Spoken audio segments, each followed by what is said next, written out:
Hey guys, Frontwoods Farmer, welcome back to the channel. Not doing a whole lot today on the homestead. Just got done feeding our one duck we have. Somebody gave me that, and then we also got a couple new members. You could look over here. These are African, I think they're called African wild geese. First time raising geese. I've raised just about everything else, and I always steered clear of geese because they say they're unfriendly. Talked to a few geese people, and they said otherwise. They said these two geese could be as friendly as can be. You just got to handle them. Whether that's true or not, maybe put it down in the comments. I've heard horror stories on geese, and we're just gonna have to see. But so far so good. They're friendly. They're still a real small. I'm trying to give them a good green diet with some organic feed. They seem pretty happy. I think what we're gonna end up doing today, after we get done with all the animals, because bought quite a bit of chickens. I didn't put the video out yet, but spoiler alert, bought 200 chickens. So got a good price for my buddy. Here are the guineas already in here. These guineas. And been doing that. Been running more of the fence line. I'll show you. Guys, I just cleaned this out. It doesn't have any smell to it. We hear you girls, I know. And it doesn't have any smell, but just another thing I got to try to figure out. I got the self-water here. They don't like to drink out of it. They will whenever there's no other water. But this water gets like this every day because they roost up here. And I don't want to put plywood up there, but they keep pooping in it. So I got to get the water out of there and the feed too. I got this lid made for this. Any eggs yet? Let me see. It's pretty early. Normally I don't get any till probably about 10. I hear you, girl. Is that one back here? I'm sorry. I know. That must have been yours. Nice egg here.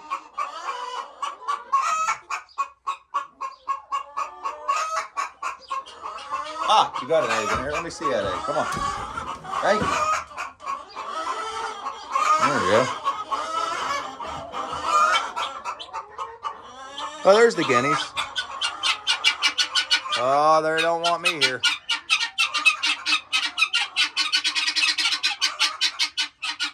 Probably let you girls out today. I don't want to not let them out. I like free ranging them, but I'm afraid that the geese aren't quite big enough yet and they might get hurt. All right, let's get out of here. Remy wants to come out for a little walk here. Check up on everything.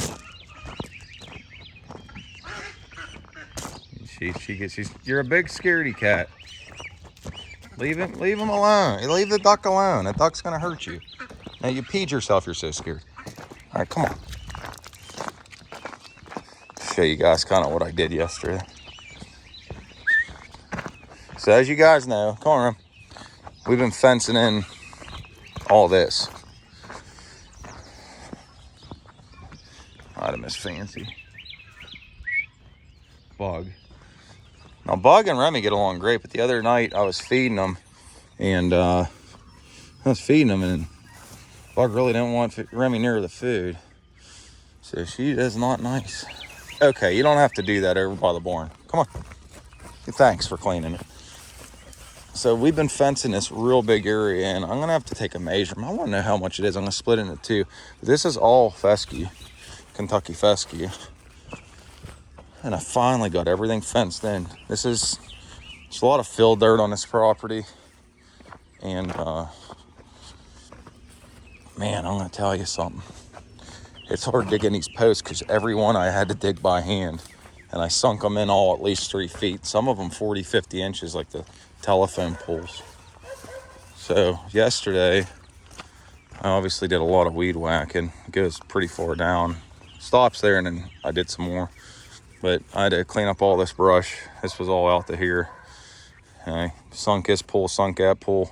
And again, these are 3 feet, 3 feet. So that's like digging 2 posts. I cross braced and nailed it. And I know I didn't cross brace it like all the cool kids do it, but that's the way I did it. And you know, watching the channel, I do things my way, not everyone else's. Also, they say 25 to 40 feet apart for poles. I put them every 11 feet. So basically I split 25 into 12 and a half. And I said, I'm going 11. That way my stuff's stronger. 25's the You know, it's not even the minimum 40 is.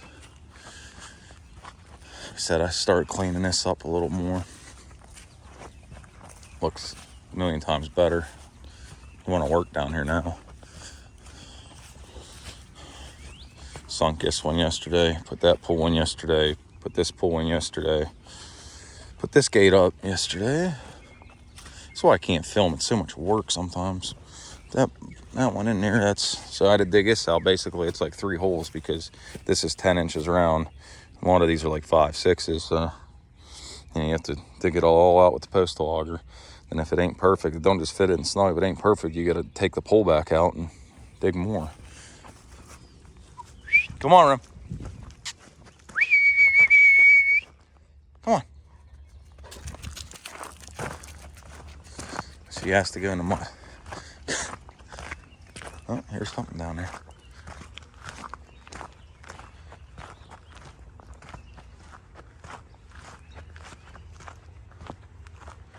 Let's see what's down there.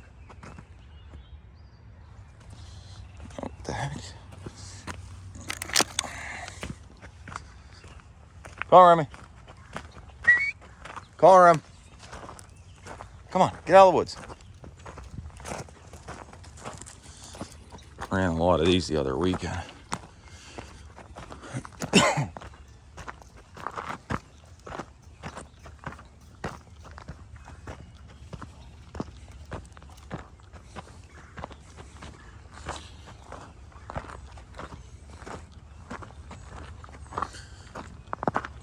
So again, that's all fescue I planted. That's a lot of work. It took a long time.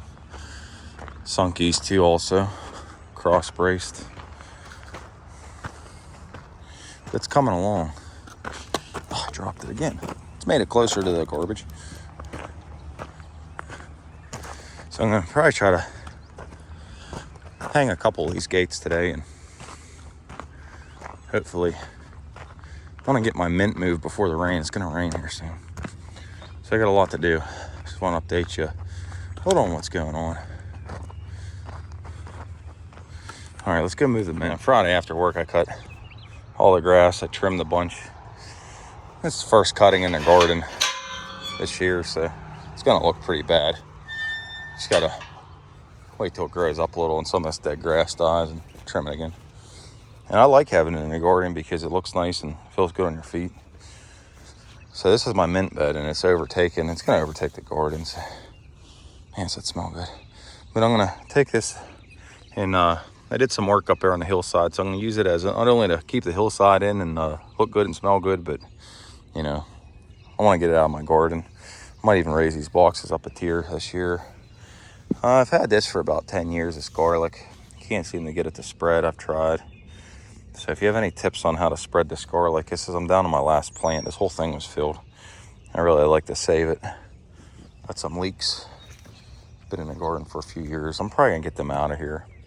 Pretty cool though to watch all the leaves change. They get purples, whites, real pretty. So yeah, I think I'm gonna get some of this transplanted and moved. And you can't kill this stuff. It never dies. You could probably rip it out by hand and throw it somewhere and it'll just start growing. So no good or bad time to transplant mint. You could do it any time of the year. So I'm gonna get that done right now. Here's our strawberries. They're coming in pretty good.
it's finally done. Now we got a bunch of cleanup.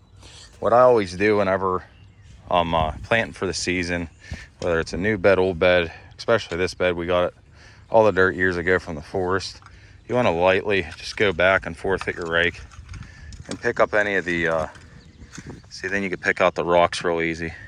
Get them out of there. Then you just rake this all up and clean it up, dispose of it. Those are all the roots for the weeds and the grass. And this bed will be real nice. Put some organic soil in it. You've seen I just put mushrooms and other organic material in there for the worms to eat. So this right in the center will be pitch black next year when I turn it over. And I'll transplant the mint, hopefully before the rain hits.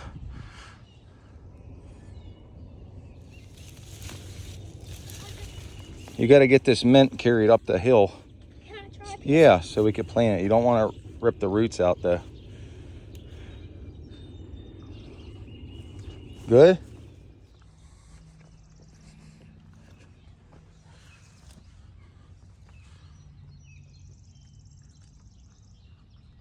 This is the organic garden soil that says it's formulated for growing in-ground edibles and flowers. I use this every year to top off the garden beds. It seems to kickstart all my vegetables and everything, and it's all organic, non-GMO. It says it's made from, I think, like plant matter.